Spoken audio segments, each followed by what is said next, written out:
Allahu, Allahu, Allahu, Allah, Allah.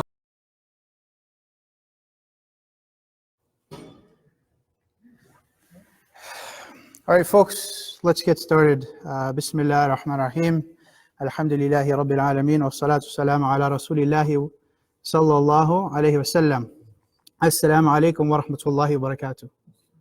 How you guys all doing today? Alhamdulillah. You guys all ready to learn about Salah? That's good, mashallah. We've got a good crowd here.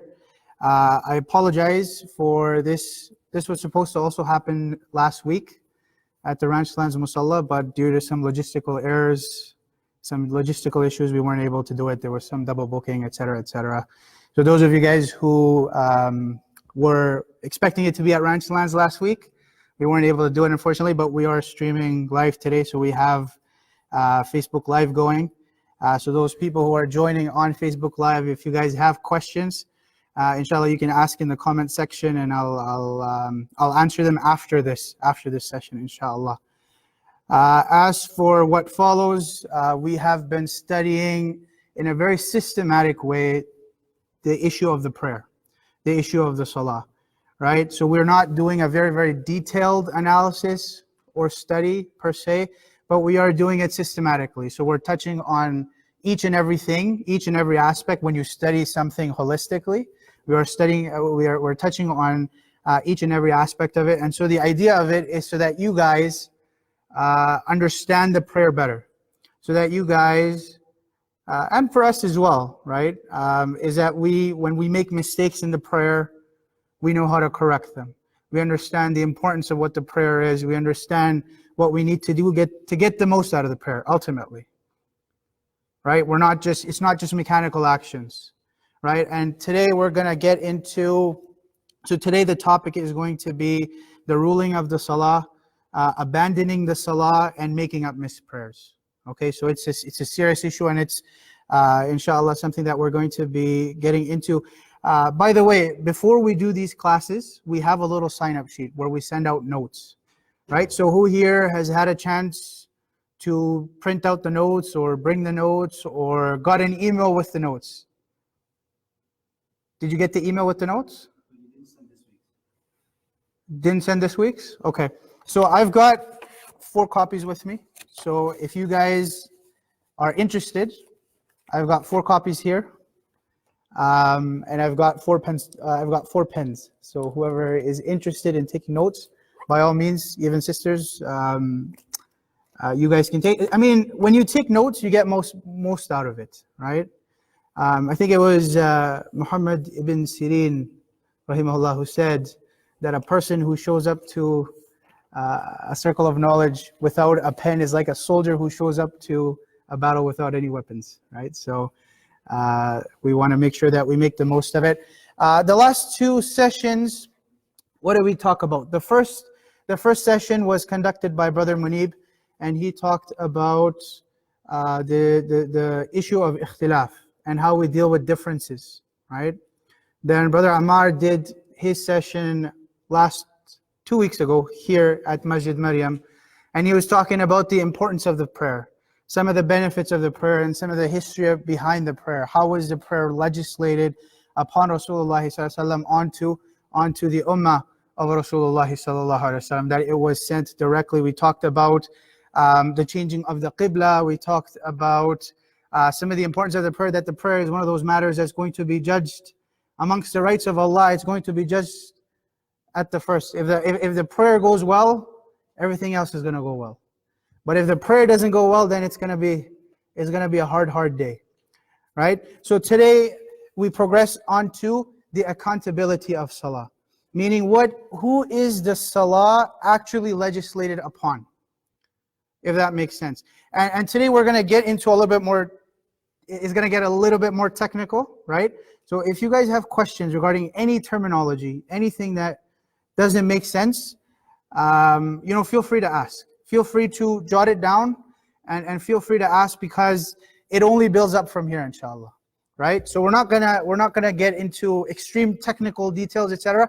But we are studying this matter in some level of detail, right? So for that, you need to know some terminology, and I'll go over some of that terminology today, inshallah. So if there's anything that doesn't make sense or anything that, don't be shy to ask, right? We're all students here.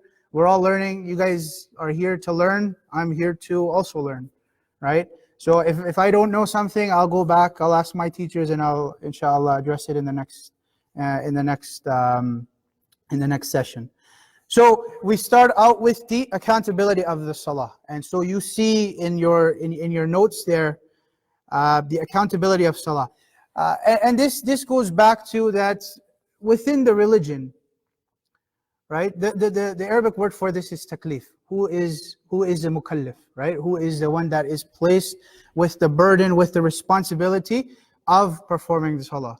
And that goes to show you that in each and every act of our religion, there's a little amount of, there's something of a burden that we're burdened with, where it's a responsibility, however you want to look at it, right? Allah subhanahu wa ta'ala, He says, لا يكلف الله نفسا إلا وسعها, right? So here the scholars, they say that this means that Allah subhanahu wa ta'ala does not burden a soul beyond that which it can bear. Yeah, but the scholars, they also take it as proof that yes, there is going to be some burden, that there is going to be some taklif that you're going to have to do in order to meet the obligations of the religion. They're not going to be overwhelming, they're not going to be beyond your capacity. This is a promise from Allah subhanahu wa ta'ala, but that you are going to have to strive and struggle and toil at times. At times things are going to be easy, at times you're going to struggle with it, and salah is one of those things. Salah is definitely one of those things, right? This is the sacrifice that you need to make it to Jannah. This is the ticket to Jannah, all right?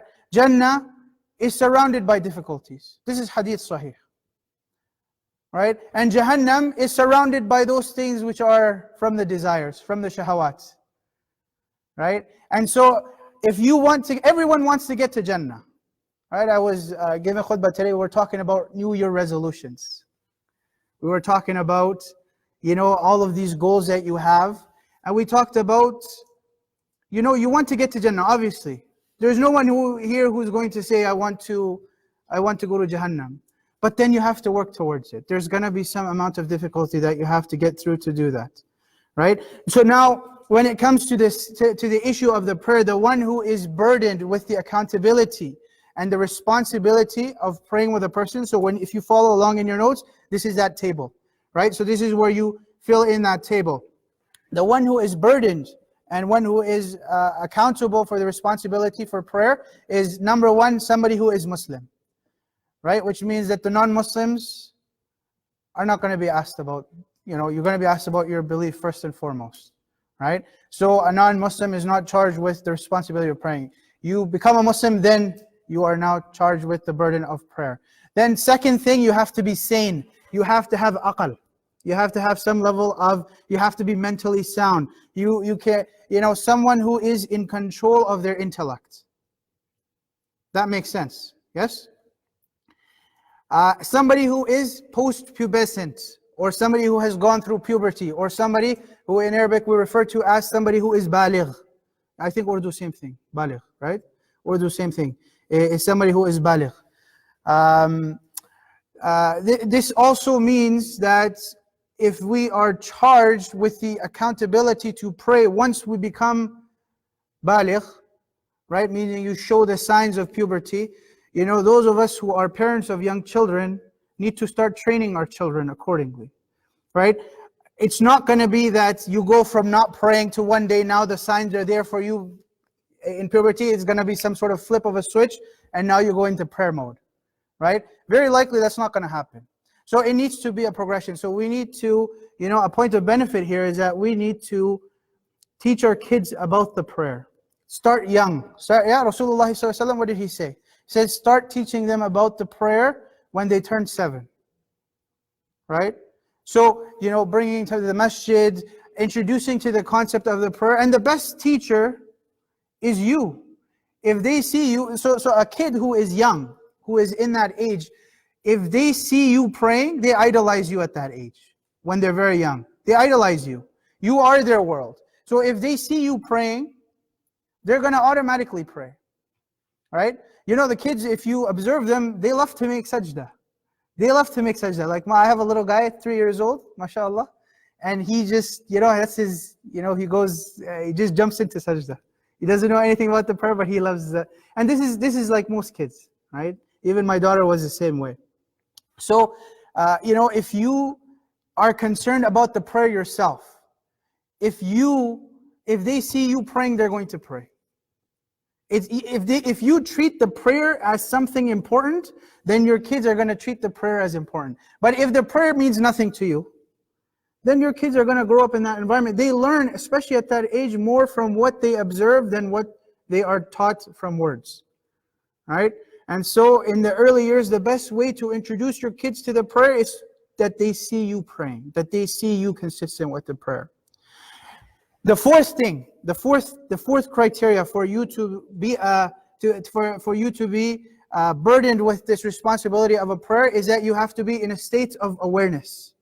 In a state of awareness, meaning that perhaps a person is not in a prolonged state of unconsciousness, right? So somebody who faints, right, for a prolonged period of time, or somebody in a coma, right? So the scholars have different opinions. We're not going to get into that level of detail, but for you to know that the fourth criteria is somebody who's in a state of awareness, meaning that they haven't fainted, etc., etc. Right? And Rasulullah ﷺ, so some of these categories are captured in this hadith, that the pen has been lifted from 3 people. The insane one until he regains his sanity. So we talked about sanity, aql, right? The young one until he becomes mature or baligh. And the sleeping one until he wakes up, right? So the pen being lifted here means that the angels are not recording your actions. The angels are not recording your actions. That's what it means. And then number 5 is that you have to be in a state of purity. You have to be in a state of purity, meaning that a woman who is in nifas or in postpartum bleeding, she doesn't need to pray, right? A woman who is in her menses, right, her period, she doesn't need to pray, and she doesn't need to make up these prayers either, right? Whereas this is different from the shurut of salah, which I think, Amar Bhai, you're going to cover, I think? Yeah, maybe. Which means that, so just because you don't have wudu doesn't mean that you're not burdened with the responsibility of the prayer, if that makes sense, right? It has to be something that's outside of your control. Because, you could be a state of janaba, time for prayer comes in, then you need to go make ghusl and then pray. It doesn't mean that the prayer is not going to be recorded for you. If that makes sense. Does that make sense? Okay, good. Now, as for the ruling of the prayer, and this is a very, very important section. The five daily prayers, we're talking Fajr, Dhuhr, Asr, Maghrib, and Isha, are an absolute individual obligation. What we classify as Fard Ayn in the religion. From a fiqh perspective, this is something that is Fard Ayn. There is a consensus, there is ijma' upon this. There is a consensus of the scholars upon this, that this is Fard Ayn, that there is no one who is excused, no one in the sense of a normal person is not excused from the responsibility of the prayer, unless they fall into one of those categories that we talked about. And this is based upon the ayah in the Quran, إِنَّ الصَّلَاةَ كَانَتْ عَلَى الْمُؤْمِنِينَ كِتَابًا مَوْقُوتًا. That indeed, that for sure, the prayer, it has been decreed, it has been written upon the believers, al-mu'minin, kitaba maquta, at set prescribed times. Yeah? So now, a question to you guys, because we want to make this an interactive thing. We don't want to just, that's not my style to just, lecture and then, bore you guys to death. So, there's 2 concepts, right? I told you about what a Fard Ayn is. Does anyone know what Fard Kifaya is? Yes. It's like a collective responsibility for like the Ummah. Correct. Yeah. Very good. Very, very good. So, a Fard Kifaya is a communal obligation. Meaning that if one person from the community does it, then it suffices for everyone. Right? So an example of Fard Kifaya is something like Salatul Janazah. Right? Not everyone has to attend the Janazah. Obviously it's something good to attend, and you should attend. But if you don't attend because you have work or you have some other invitation or you're at somebody's house who's invited you, if you're not, it's not going to be counted against you. right? When something is fard kifaya, Allah subhanahu wa ta'ala looks at the establishment of that action, right? Differentiate that from fard ayn, where Allah subhanahu wa ta'ala, He not only looks at the action, but He also looks at the individual performing that action. Meaning that action is written upon you specifically. You have to do it.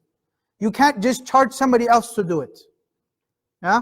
I mean, there's some things that are, that you can appoint others to, but that's more detailed than we need to get into. And this also kind of leads us into a nice point about the legal categories of fiqh.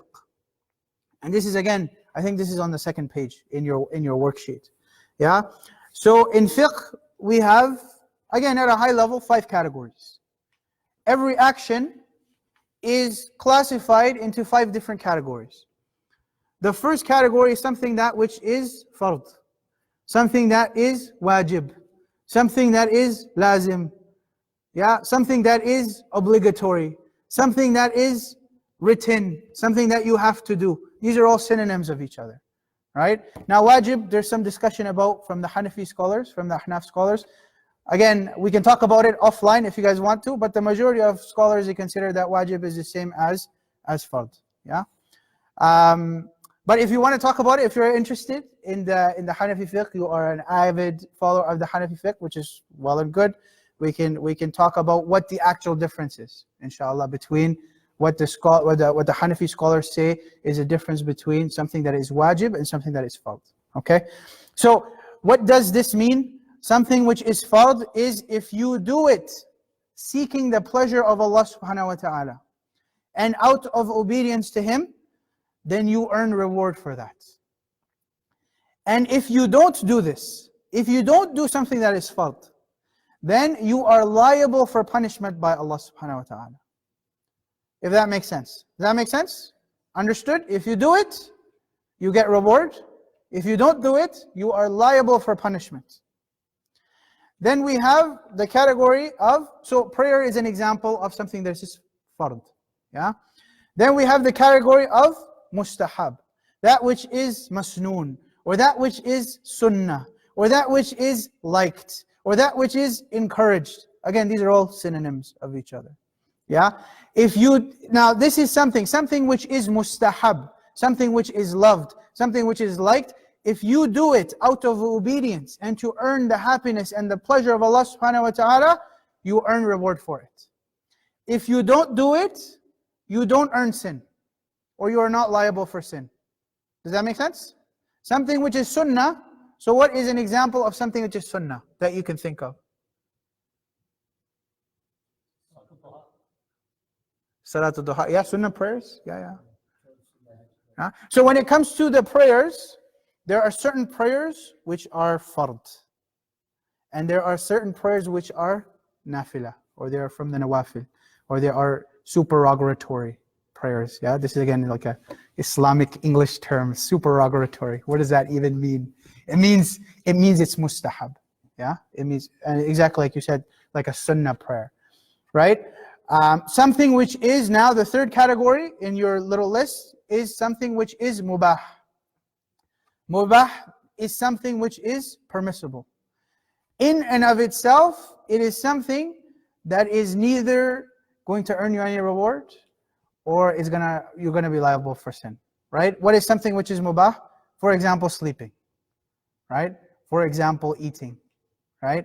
But a point to note about something which is mubah, you can turn something which is mubah into something that is rewarded, meaning something into a higher category by intention.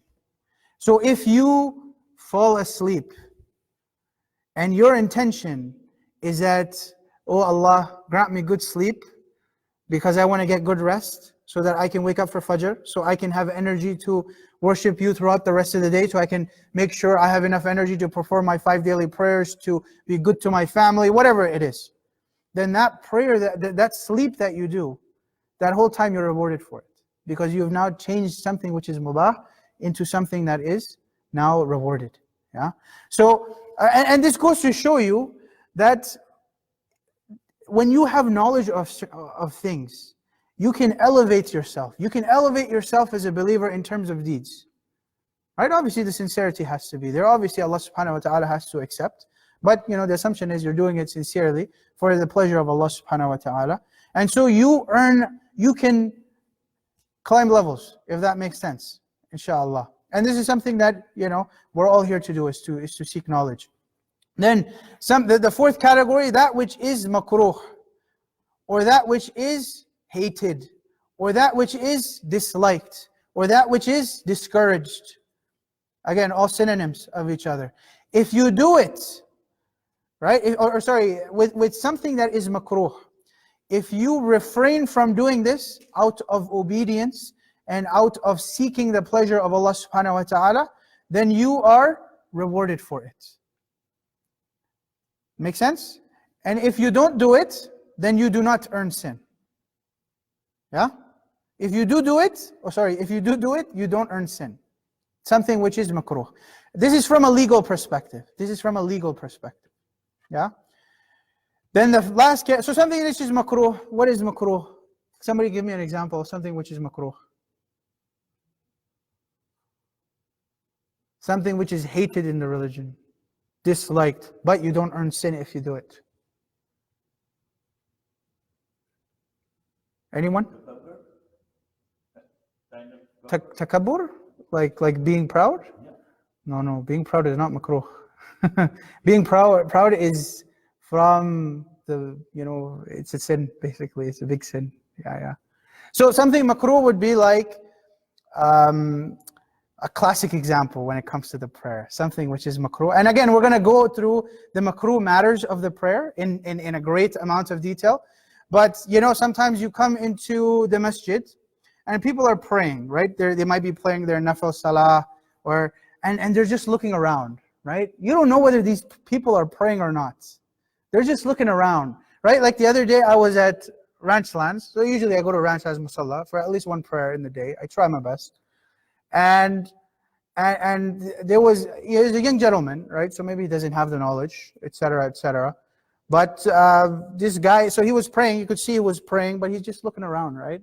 So I look at him, and he meets me in the eyes, and he's like, in the prayer, right? Which is, and this is why we need the knowledge, right? This is why we're doing this. This is why we need the knowledge. This would be something which is from the makruhat, right? This is something that is makruh. Or like if you have something that is very like garlicky or something, or onions, or something that has a bad smell to it, and then you come to the prayer. Again, that's another classic example. Right? Now, the fifth category, the last thing that we will mention in this section is something which is haram, or something that which is impermissible, or something that which is prohibited. This means if you do it, you are liable to earn sin. If you do something haram, you are liable to earn sin. And I'm using my words very carefully. Not that you earn, again, I'm saying this in a way because Allah subhanahu wa ta'ala, in the end, it's up to Him. Right? But these are things that we are prohibited from doing, right? So if you do it, you may be liable to earn sin. If you don't do it, if you refrain from those matters which are prohibited out of obedience of Allah and to seek His pleasure, then you are rewarded for it. And these are the 5 high-level fiqh categories. We have some certain subcategories, like especially when it comes to something as makruh. Again, the Ahnaf, they have a couple of subcategories: makruh tanzihi, makruh tahrimi, right? Again, this is more we can talk about it afterwards. So now we get to the second section, which is the abandonment of the salah. The one who abandons the salah, the one who gives up the prayer. And in here you have 2 categories. A person who is going to abandon the salah because he denies the obligation of the salah itself. And the other category is a person who abandons the salah out of laziness. And the scholars, they treat these 2 people very separately. They treat them. Okay? Now, we must know before we talk about this, is that salah in Islam is from one of those aspects of the religion which is known as ma'loom fi din bid darura. Meaning that it is known by necessity in the religion. Meaning that no one can come tomorrow and they say they are Muslim, and then say, I didn't know that the prayer was an obligation.